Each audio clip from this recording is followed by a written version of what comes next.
I just realized there's like so many reasons why this outfit totally works. I mean, St. Patrick's Day, well, technically it just happened, but we're all celebrating it this weekend. Today is the first day of spring, and there was a new episode of Amphibia yesterday. I'm so excited. We're in the home stretch, people. Amphibia's almost over. I love this series, and I can't wait to see how it ends, man. This is awesome. But I do have a low and high act of kindness I have to get through first before I talk about yesterday's episode. So let us begin. I would say that my low stems from the fact that I kind of wish that last night was just like last Saturday. For those of you who don't know, last Saturday evening I spent the evening with my dad watching my nephews. I say watching; they were already asleep, but in case they woke up, someone had to be there for them because my brother and his wife went to dinner. They actually went to Texas Roadhouse, in case anyone was wondering. And last time we didn't really get that, but I still got a great day overall. I mean, I still got to spend the day with my mom and my dad. There was a new episode of Amphibia. That was great. And, my act of kindness was I helped my dad bring my mom home some food. And I want to stress this part just simply because, I would say of my entire family, my mom, I won't go so far as to say is picky, but when she wants something, she really has to emphasize how much she wants it. And if we get even one thing wrong, it's going to be, bad. Now, granted, sometimes that happens because the restaurant just simply doesn't have what she's looking for, and she's okay with that. But if we straight up forget, she figures that out and she gets really mad. Last night, we got her, she wanted the homemade spaghetti from Sorge's with meatballs and covered in their meat sauce. It actually is really good. I've had that before. I mean, it's something I would go for. I would just go for, the Delmonico. But, it is what it is. And it still looked really good. And my mom thoroughly enjoyed it. So, there you go. So, with that said, we are nearing the finale of Amphibia. And what better way to start off than escaping to Amphibia? See, I worked the title of that episode into what I just said right there. Good morning and happy Sunday, everybody. So, yes.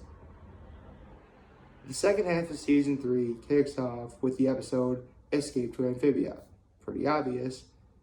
They finally, Anne and the planners have a means to somehow find a way to get home. And actually, I want to make one very, very important note about this particular episode. Because, by all accounts, this episode brought back, all of, what would otherwise be considered, the sort of secondary, and tertiary characters of the season so far. You had Humphrey, the actor that Hot Plot met, that one girl who was a fan of Sprig during a superhero persona, the two engineering girls that, Polly liked and became friends with.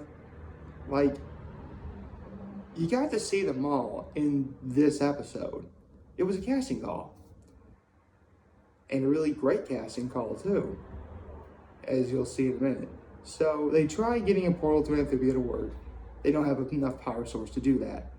So there's sort of a sort of scene / montage. I want to say it's a montage, really. It's not a montage. Where they go to a place called Spenco, which, if any of you guys know what Sam's Club is, or maybe Costco, I think, it's that kind of place. You can get a lot of stuff for cheap. And there's one running joke in this episode where Hop Hop is a huge fan of avocados now, which, right on. I like using avocados. So, all throughout this episode, it's Mr. X, voiced once again by RuPaul, who totally kills every scene he's in, by the way. Seriously, like, RuPaul he knows he's playing a bad guy in this, and he, like, enjoys every single bit of this. He actually succeeds in capturing the planners, and so Anne, her parents, and again, everyone that they met throughout season 3 so far, wants to help them get out. Again, this isn't just a casting, like, yeah, you could just have these characters in this episode, and that would be considered a casting call. But to have them in the episode and have them contribute to the plot, that is a good casting call. And that's how it works. See, this is good writing right here. So, eventually, it turns out that the facility that they're keeping the planners in has a generator that could potentially power the portal to Amphibia. So, they're able to get that too. And it turns out they have double the power they had originally, and it's still not remotely enough. So after they figure that out, Mr. X and all of his FBI agents swarm the warehouse that they're in. And, everyone's surrounded. It's sort of like the hopeless moment of the episode. And it's a callback to an earlier moment where Anne is trying to explain, herself. And Mr. X is like, listen, I will admit, whatever you're doing is okay, but you're still only just a kid. And you couldn't have done any of this without anyone's help. And he's right. I mean, when Anne tried to break the planners out of that facility, she clearly didn't do it alone.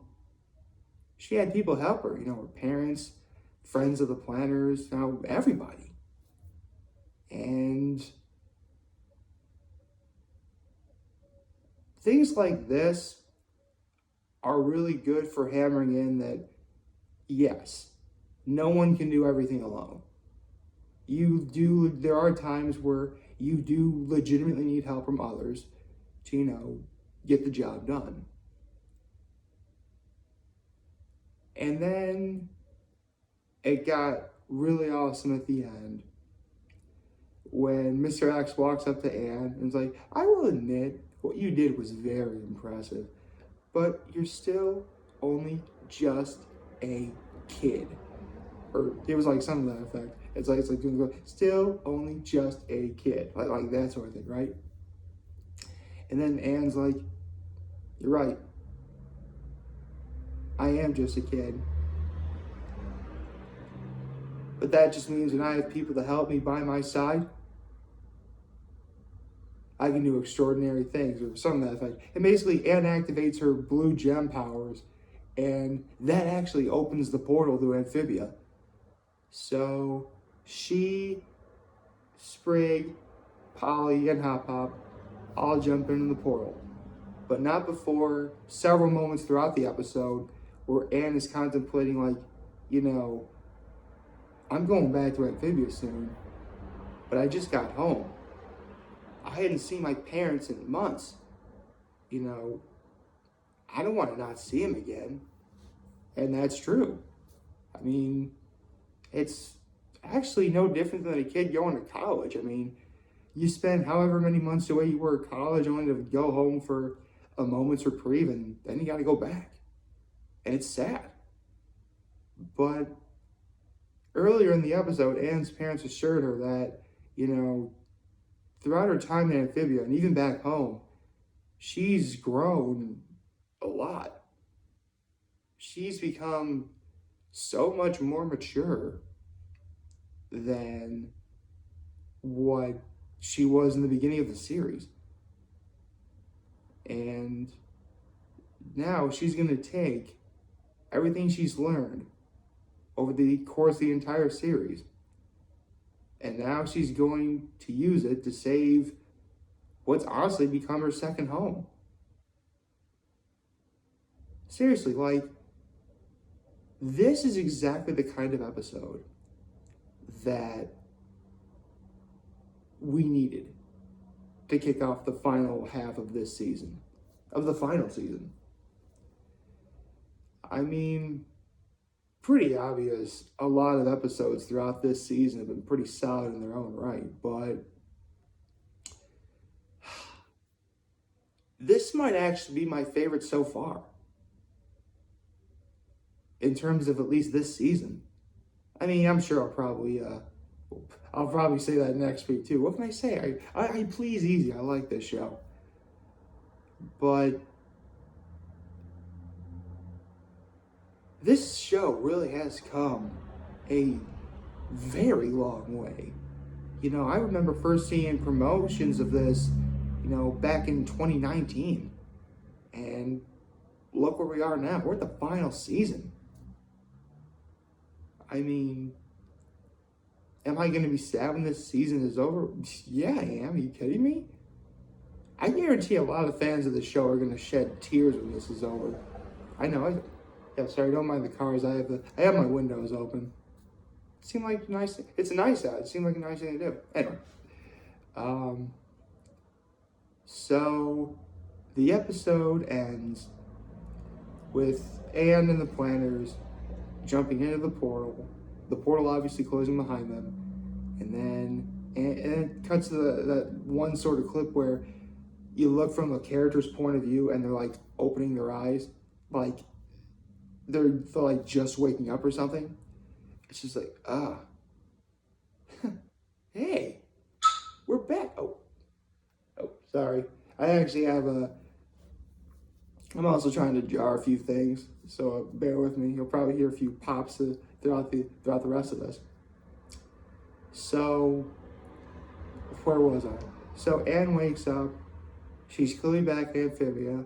She's looking for the planners, and she sees the planners just staring off into the distance over essentially kind of like a cliff, sort of hillside sort of thing. And then Anne's like, what are you guys staring at? And just as what a lot of people would have already guessed at this point, Amphibia is completely destroyed. Well, not completely destroyed. I mean, you know, there's like dust and ash falling everywhere. Like, King Andreas's forces have legit taken over a lot of, you know, Amphibia.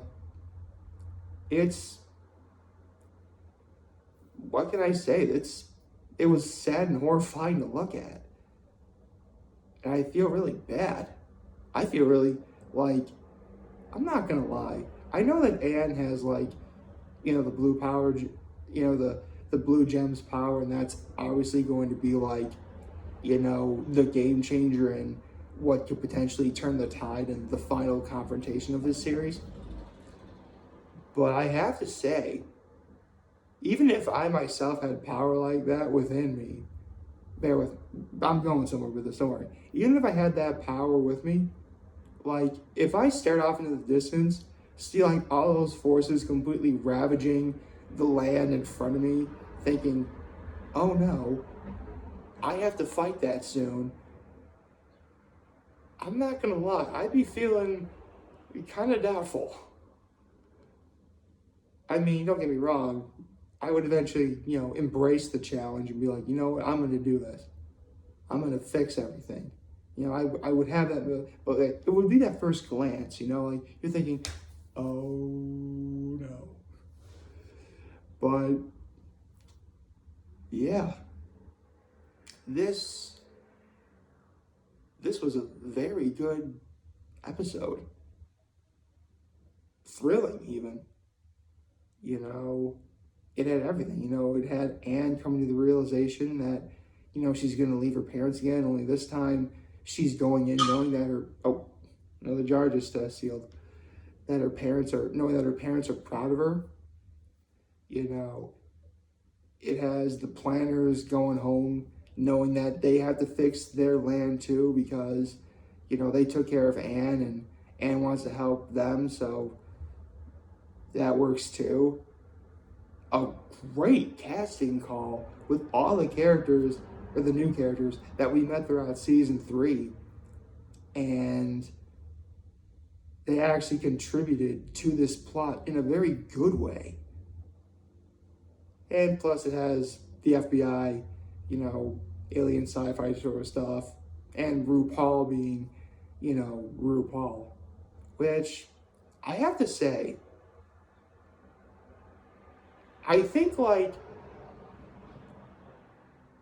in terms of who's been like a really great character throughout this season that's not like one of the main cast, I gotta say, RuPaul as Mr. X has really cemented himself as like a favorite of mine. And probably a favorite of a lot of people. Because if you've ever seen RuPaul and RuPaul's Drag Race, I barely have seen much of it myself, but like RuPaul is the kind of person who like he's confident in knowing what he wants out of like his contestants and what he's doing too. And here, he's using that exact same logic, knowing like, okay, I'm playing a villain, I'm gonna have the time of my life doing this. And he's great. So honestly, yeah, this was a great start to the final half of season 3. I can't wait to see what happens next, and I look forward to seeing what will happen next. So like, favorite, share, hit the subscribe button, follow me on the social platforms, Radiation YouTube. I'm very home on this video for all of you guys watching. Joe for a wonderful, wonderful Sunday, and happy first day of spring, everyone. Oh, that reminds me, if you live by Rita's, you get free ice today and all this week. You can only use it once though, but there you go. And remember, if you want to talk to me, be here to lend you. I'll be right back. Take care and make good choices. See ya.